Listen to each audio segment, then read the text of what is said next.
is CGTN, China Global Television Network.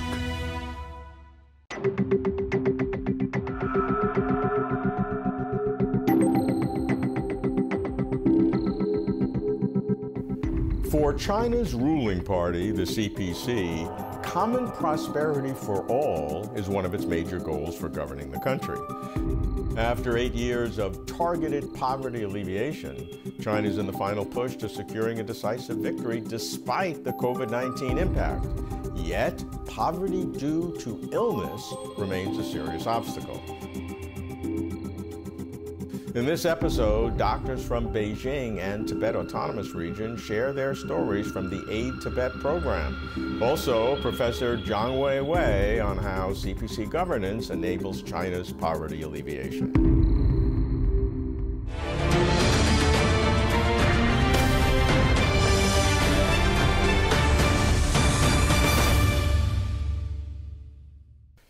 Since the advent of China's reform and opening up in 1978, China's groundbreaking poverty alleviation efforts have lifted over 850 million people out of abject poverty, accounting for nearly 70% of world poverty eradication, an achievement unprecedented in human history.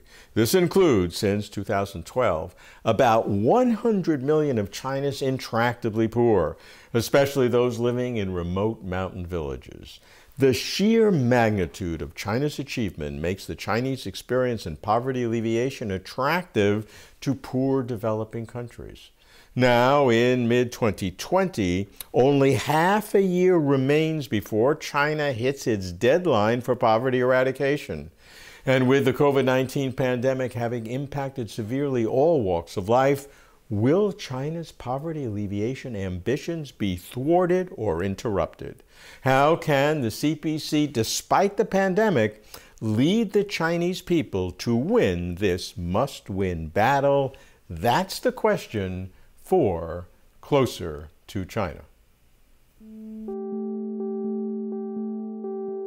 Since China has become the world's second-largest economy, the uneven distribution of development motivated the slogan, "No one should be left behind," as the country marches toward building a moderately prosperous society in all respects.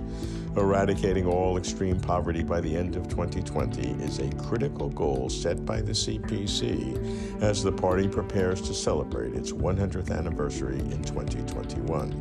UN Chief Antonio Guterres says over the decade, China has contributed the most to world poverty alleviation. How? Many countries focus on China's methodology, but China highlights socialism and CPC leadership.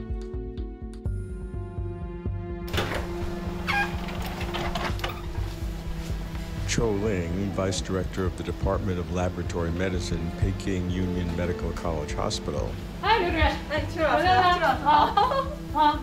and Liu Zhizhuan, Director of the Clinical Laboratory, Tibet Autonomous Region People's Hospital, are two doctors from two different regions who connected in Tibet. The two met in 2015 when the CPC's organization department expanded its Aid Tibet program, sending 16 medical teams from Beijing to Tibet, including Cho Ling.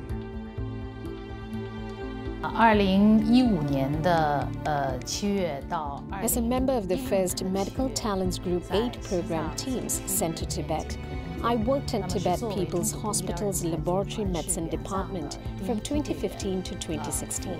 Peking Union started providing long-term assistance to Tibet in 1952 when Professor Shu Letian joined the People's Liberation Army, helping to build the region's first People's Hospital. The Group Aid program, which had been organized by the Central Committee, Human Resources, Social Security Ministry, Education Ministry, and the National Health Commission, had added new connotations for long-standing assistance to Tibet. The major difference on this trip was the introduction of a group concept, as we didn't have a comprehensive design. We got a better understanding of our president's ideas as he drafted our design after arriving in Tibet. Along with 30-odd colleagues in the first group, I collaborated with local doctors already versed in fighting disease on the plateau to form a combat group to overcome such diseases.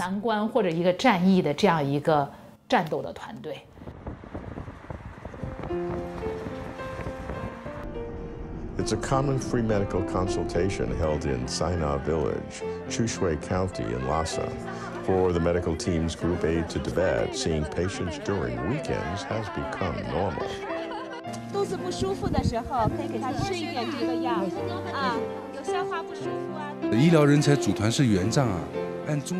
The Medical Talents Group Aid to Tibet campaign is a long-standing program. It isn't for 1 year, but 5 to 6 years, or even longer. It is a division-to-division assistance program, which makes it more sustainable.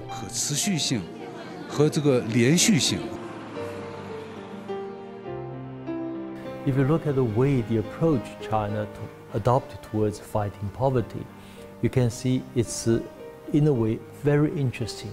Because rather than one-time relief aid as practiced in many other countries, sustainability or sustainable assistance, especially emphasizing capacity building. As the Chinese saying goes, rather than giving one the fish, it's better to teach one to fish. The richer part of China and the relatively poor part of China help each other. They engage in mutual interactions, positive interactions. Same with the hospitals, they are trained with each other, helping. Beijing, this particular hospital offers help, assistance to hospitals in Tibet. Now they emphasize more on training centers. They train local staff who can stay there and work there, and they train first-rate nurses, doctors. So that's a kind of long-term solution rather than short-term relief aid.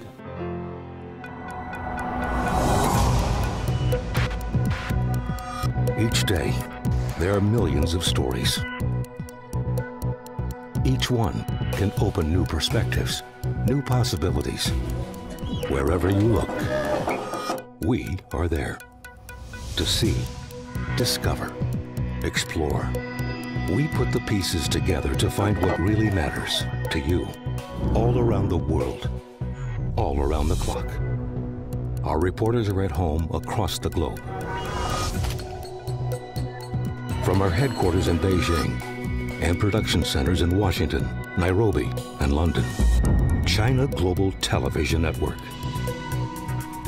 Stories from across the globe, reaching people across the globe.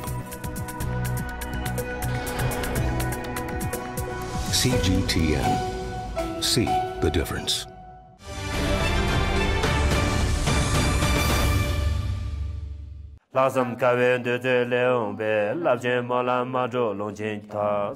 Traditional Tibetan doctors begin their days going over medical records dating back thousands of years, recorded in detail and often in metaphors. It's the reference book one could never do without, says Gerong Wang Dui, the hospital's head doctor.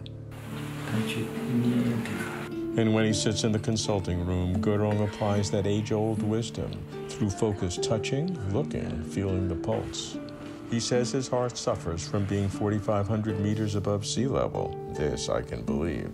And most of the sicknesses he treats comes from living at such unforgiving heights. Rheumatism, high-altitude heart disease, gastric ulcers, these are our most common diseases.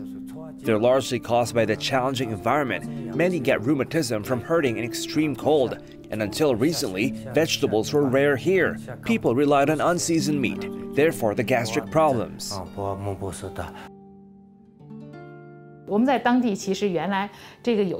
Tibetans will generally go to lamas when they fall ill, and those lamas in turn tell them to go to the people's hospital, while people with more serious ailments are directed towards Huasi Hospital. Well-off folks get referred to doctors in Beijing. Why? Because they lack confidence in local medical care capabilities. Due to this fact, we hoped to use the program to nurture a local force of bona fide health experts. The state has invested heavily in poverty alleviation in Tibet over the past 2 decades. As part of that, the goal of the Medical Talents Group is to cure serious ailments within Tibet, chronic ailments at the regional level, and minor ailments at the county level. To that end, we believed personal training has a bigger role to play at the same level as infrastructure like medical equipment, wards, and operating rooms. In order to generate talent, a one-on-one master-apprentice mentoring style was proposed. I didn't meet Director Liu upon my arrival. She was stationed at higher altitudes. Cadres in Tibet, including those working with public institutions, must station at villages where water and electricity could be out of reach, truly living side by side with the people of Tibet. So I didn't see Director Liu until she finished a round of stationing in one of these remote villages.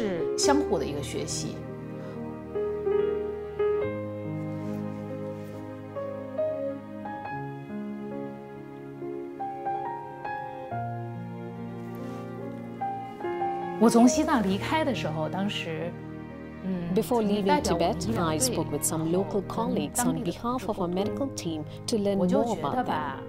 It's a tough life for them. Liu volunteered to work there after graduating from her master's program. She's originally from China's eastern Jiangsu province. Her daughter is the same age as mine. I left my daughter when she was 6 years old so I could go to Tibet. During my time away, I missed her greatly, even though it was just 1 year. Liu had left her daughter to stay with her parents in her hometown for over 5 years. In Tibet, there are plenty of cadres like her. They left their family members, parents and children to work in Tibet. I've had a lot of empathy for Liu ever since we first met. Sometimes we both spoke to our children via video chat after work. Although I must admit she demonstrates more persistence than me. 他是更长时间的坚守。安徽人，就安徽广德人，然后大学。I'm from Guangde in Anhui Province. I studied laboratory medicine at a local medical school. It was actually quite coincidental. In 2007, I went to Lhasa with my husband, and since then, I've been working with the Department of Laboratory Medicine at Tibet People's Hospital. Chiu, the director of PUMCH, has had a huge impact on me with regards to my personal development, as well as my outlook on life and the world. As a visiting scholar under the Western Lights Plan, I had many hospitals to choose from, but I had my choice made already, serving with Director Chiu at PUMCH. Chiu works very hard. She helped us start the Clinical Lab Center in Tibet, the only region previously left behind China's 32 other provinces. The other provinces had labs established in the 1980s and 1990s, but Tibet didn't have its own until Chiu's facilitation efforts in 2016. She helped us build the center bit by bit, little blue boxes brought for transporting samples, website design, planning. I still remember the nights when 7 or 8 of our colleagues were busy sticking hospital name labels and biosafety hazard signs on the boxes. Through this, I can feel Chiu's devotion. 真的是对我们非常的就是倾心倾力吧。过去的话，在咱们国家，实际上从1981 China started work on its quality management system for clinical laboratories in 1981. The work included clinical laboratory centers with our first national clinical lab under the Health Ministry, followed by provincial laboratory centers. Tibet didn't get a clinical lab until years later. The red flag was yet to be raised there. Tibet's clinical lab finally opened in 2016. With the support of Tibetan health authorities, we issued official documents to health authorities in over 70 counties and 7 regions, calling for people to come for training to grasp basic methods, principles, and standards of quality management. We also hope to bring them samples so they could run lab tests. But how to transport such samples? We solved the issue by bringing little blue boxes that met certain biosafety standards like car freezers. We printed the names of medical institutions from each county and labeled them on the blue boxes. Then we took samples for external quality assessment from their low-temperature environments and put them in the boxes with ice bags the day before they had to be sent. This way, we ensured the samples would be ready to be used upon arrival. We hope to make it convenient for the medical teams to manage the quality and gain effective information to support continued quality management. We devoted a lot to ensure the blue boxes would pay their dues. We have a picture of a long line of the boxes. My colleagues and I each prepared one box well into the night.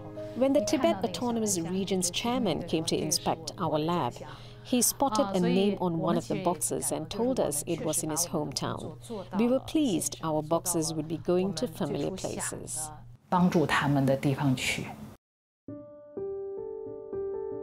In 1959, there were only 3 government-run medical institutions in Tibet and a handful of private clinics. Now, a medical and healthcare network combining traditional Tibetan and Chinese medicines with Western medicine covers all Tibet. The life expectancy here has gone from 35 years old in 1951 to 70.6 last year. Achieving this at the altitude of more than 3,000 meters is a miracle in the history of human development. As of May 2019, 659 medical experts in 4 teams had joined the Medical Talents Group Aid to Tibet campaign. Working together with about 1,500 local medical workers, they aim to ensure better health care for Tibetans and thus facilitate the eradication of poverty.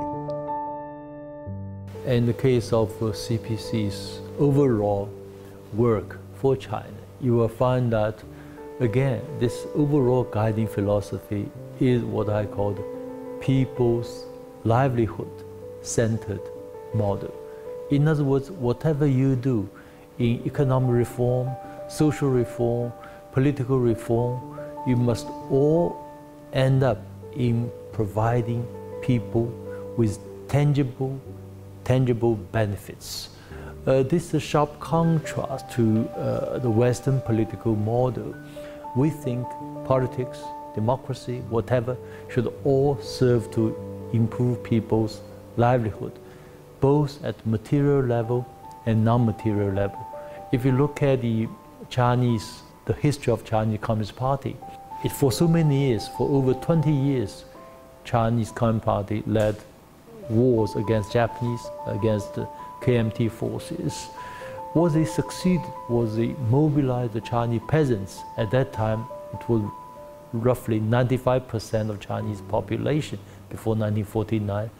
These peasants were mobilized through land reform, through peasants' associations, so they became the very grassroots unit of the Chinese society. And this laid the foundation for modern China. Even today, even you go to faraway mountainous areas where you meet villagers, they are living in the 21st century. They have WeChat, they have bank accounts, they have credit cards, they have lights and refrigerators. So all they have to do with the organizational power of the Chinese state, Chinese Communist Party, initiated women's liberation, which is indispensable for China's success today. And the state offers basic education for all and offered hospital services for all, and all Chinese now have medical insurance. And we also created the world's first-rate infrastructure. All this have helped China's rise and China's modernization and China's cause to fight poverty. The Medical Talents Group Aid to Tibet campaign is also affected by Tibet and its people. Tan Gan, Associate Chief Physician of the Anesthesia Division of Peking Union Medical College Hospital, has a deep personal attachment to Tibet. Most of our team members applied to join voluntarily. 7 out of the 10 members are CPC members, including our Vice President Han Ding. He's also our team leader. This program has touched something deep inside me. Working and living for a year in Tibet gave me fresh perspectives on many things. First of all, I learned to let things go. I believe that you will feel it too in Tibet. It's particularly good for us, working tight schedules at Peking Union Medical College Hospital. It is hard to pause and think about life problems and ask ourselves why we lead such pressing lives. In Tibet, the pace of life is not as fast as in Beijing. The patients I see are completely different from those in the capital. The calmness of Tibetans, old or young, profoundly touches me.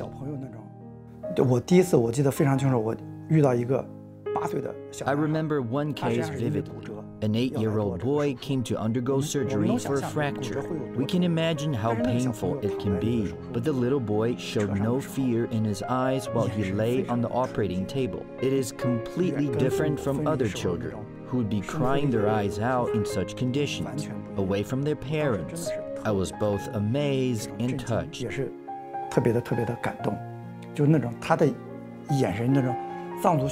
I can still vividly picture his pure black eyes. I feel like it's the first time I've seen such eyes. I was deeply touched, and the experience led me to become more open-minded. I also achieved more in my profession while in Tibet. If I ever have another opportunity to visit again, I hope to share more with my colleagues in Tibet and to help more people. This is what I honestly feel.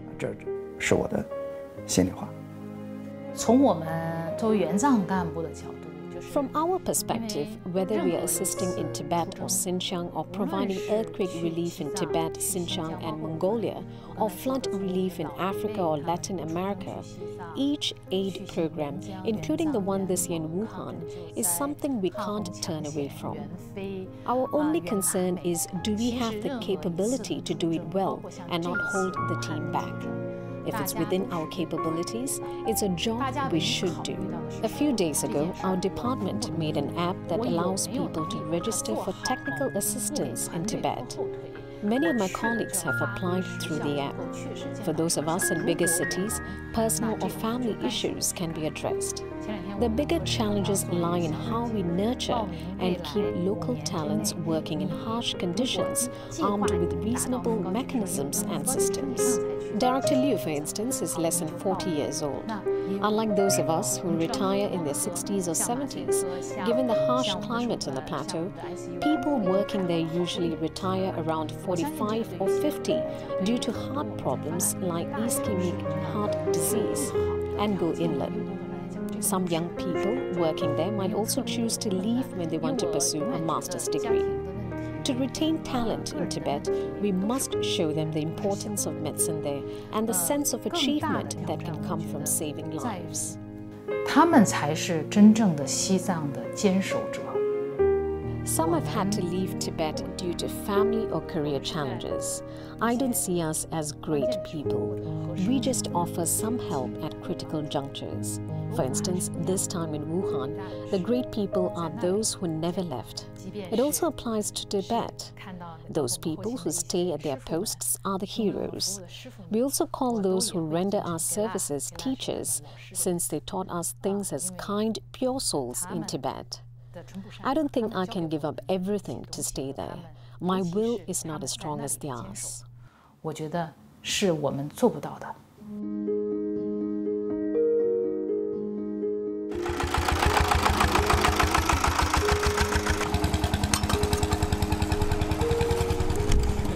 Lei Ame, 28 years old, is the first secretary of the party branch of Lotsun Village, Sangra County, Shannan Prefecture, Tibet. After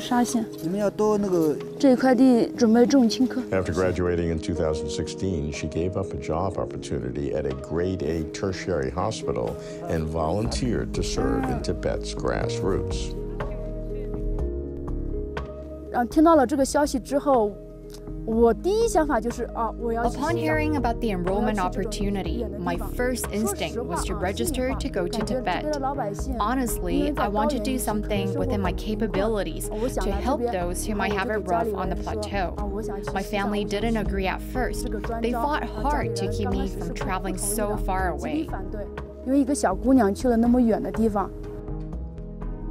With an altitude of 3,800 meters, Luotsun village on the bank of Yarlung-Zangbo River is a farming pastoral settlement boasting rich water resources. Registered poor households are 8 out of 51, poor people 20 out of 200. Upon arrival, Lei Amei spent a month visiting each and every household to understand their basic conditions.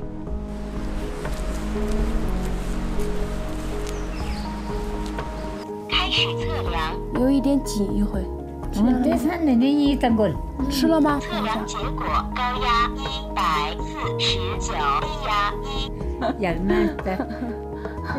149。你化了妆，你打了伞。 If you wear makeup and carry an umbrella, you'll look pretty, but you become distant from the villagers. They won't see you as one of them. I may look plain by fighting a woman's desire to look pretty, but I gain the villagers' trust and love. 和对我的爱。 Luotsun's village graduated its poor status in 2016, and in 2019, only the most intractably poor remained, the hard bones left to crack, 3 people in 2 households to shake off poverty, as they say. Such achievement is directly attributed to Lei Amei's efforts. My initial thought when coming to Tibet was to live with the locals, help them fix their problems, and escape poverty. Time flew during the past year and a half. I'm glad for what I did.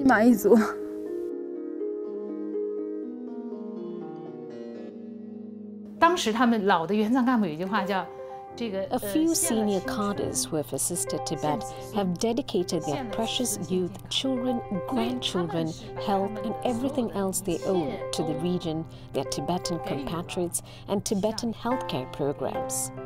Our cooperation was built on our respect and admiration for their sacrifice. In the first 3 months, we passionately felt that many of our ideas were cutting edge or top-notch, but we came to understand difficulties we could hardly have imagined before. We offered them the resources we knew, ways to access up-to-date know-how, and applicable equipment for research, among other things. They also taught us their accumulated experiences. It is a process of mutual learning. The local doctors brought us so many moving moments. We departed to Tibet in a bit of a rush.